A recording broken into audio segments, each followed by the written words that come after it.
देखिए, राजस्थान परिवहन निगम संयुक्त कर्मचारी फेडरेशन संबद्ध भारतीय मजदूर संघ एवं भारतीय परिवहन मजदूर महासंघ ने वर्ष 2023 से ही कर्मचारियों की ज्वलन समस्याओं को लेकर के हमारे विशेष रूप से चालक, परिचालक और तकनीकी संवर्ग में जो समस्याएं हैं उनके निवारण के लिए जयपुर के मुख्यालय पर, हमारे निगम मुख्यालय पर प्रदर्शन किए थे। और प्रदर्शन करने के उपरांत में माननीय उप मुख्यमंत्री महोदय डॉक्टर प्रेमचंद जी बैरवा जी के निवास पर हमारे निगम के शीर्ष प्रबंधन के साथ में माननीय मंत्री जी और उनके ओएसडी के उनके स्टाफ के बीच में और हमारे परिवहन फेडरेशन के हमारे सभी सम्मानीय भारतीय मजदूर संघ के वरिष्ठ जो हमारे पदाधिकारी हैं उनके बीच में त्रिपक्षीय वार्ता हुई थी।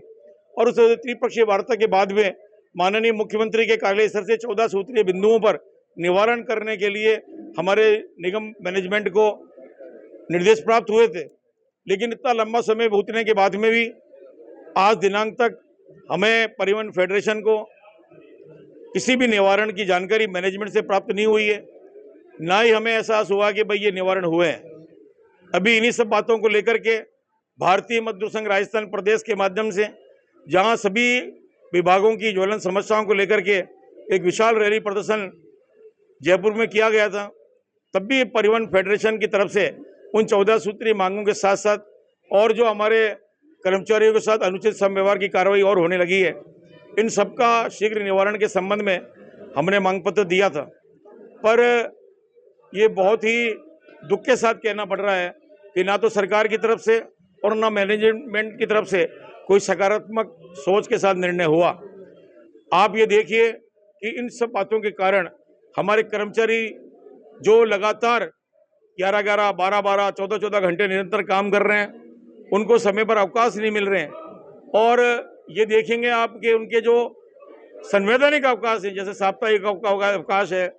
ड्यू रेस्ट है, या उनके और उपार्जित अवकाश है, मेडिकल अवकाश है, ये भी समय पर नहीं मिल रहे हैं। कई बार वो जब परेशान हो जाते हैं तो उनकी गाड़ियाँ कटेल हो जाती हैं, उनको चार्जशीट किया जा रहा है, दंडित किया जा रहा है, उनके MSCP नोट और 27 समय पर नहीं मिलते हैं। ऐसे में कर्मचारी आते हैं, तकनीकी संवर्ग में लंबी मांग है, उनके प्रथम ग्रेड मैकेनिक के जो 400 का जो पे ग्रेड है वो अभी तक संशोधित नहीं हो रहा है। तो इन सब बातों को लेकर के, और निगम में अभी देखा होगा छुट्टियों के नाम पे भ्रष्टाचार हो रहा है। छुट्टियां सैंक्शन करने के लिए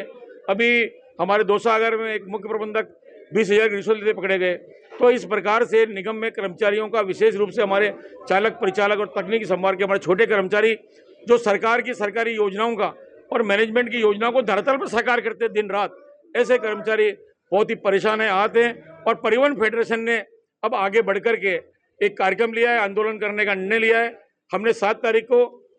प्रत्येक आगार इकाई में प्रदर्शन किए थे और प्रदर्शन के बाद में कलेक्टर साहब के माध्यम से माननीय मुख्यमंत्री जी राजस्थान सरकार, माननीय उप मुख्यमंत्री एवं यातायात मंत्री राजस्थान सरकार और मुख्य प्रबंधक के माध्यम से हमारे निगम के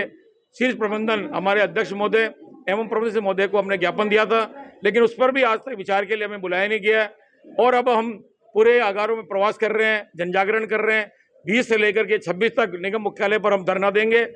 और उसके पश्चात अगर हमारी मांगों पर सकारात्मक निर्णय नहीं होता है तो 27 तारीख से क्रमिक अनशन का काम चालू होगा और वो लगातार जारी जब तक रहेगा जब तक हमारी मांगों पर सकारात्मक निर्णय नहीं होता। मैं आनंद सिंह नयाल, प्रदेश अध्यक्ष परिवहन फेडरेशन भारतीय मजदूर संघ। फेडरेशन के द्वारा लगातार 7 अप्रैल के बाद आज ग्रेड मीटिंग और उसके बाद 20 से 26 अप्रैल तक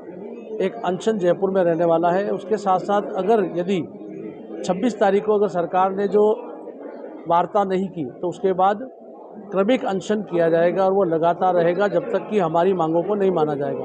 मैं भारतीय मजदूर संघ के प्रदेश उप महामंत्री के नाते हमने जो 26 दिसंबर को एक बड़ा आंदोलन किया था उसमें सरकार से वार्ता की, लेकिन आज तक सरकार के द्वारा हमारी मांगों पर जो फेडरेशन की मांग थी उस पर किसी प्रकार से सकारात्मक व्यवस्था नहीं दी और नहीं मांगे मानी गई। तो हम ये भारतीय मजदूर संघ की ओर से ये कहते हैं कि समस्त भारतीय मजदूर संघ के कर्मचारी इस हड़ताल में और इस कंजन जो है इसके लिए, इनके सहयोग के लिए खड़े हैं और सभी जितने भी डिपार्टमेंट हैं उनके कर्मचारी भी ये फेडरेशन के साथ खड़े होकर इसमें अपने कंधा से कंधा मिलाकर सहयोग प्रदान करेंगे। विजय सिंह बाघेला, प्रदेश उप महामंत्री, भारतीय मजदूर संघ।